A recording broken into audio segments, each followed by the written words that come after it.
मेरो कविताको शीर्षक छ देश डुब्न लागिसक्यो। के भनौँ र मैले हाम्रो देश अहिले लाइलाई हाम्रो देश अहिले बिग्रिएर गइसक्यो। मेरो मात्र होइन सारा नेपालीको लाइलाई सारा नेपालीको बेखबर भइसक्यो।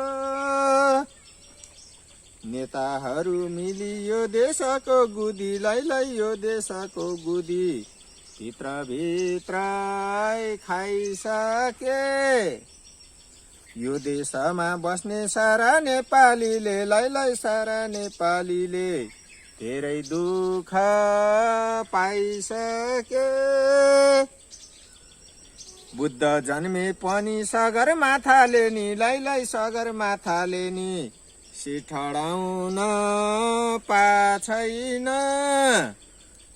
गोर्खाली वीर भनी नेपाली भई अनि लाइलाई नेपाली भई अनि बोल्ने हिम्मत आछैन।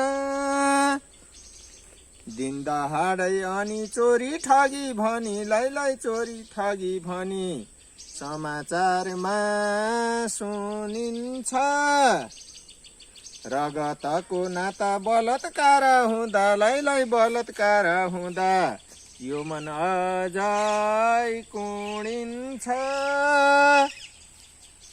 नेताहरू सधैँ झगडा छ अझै लाइलाई झगडा छ अझै कहिले पार लाग्ने हो।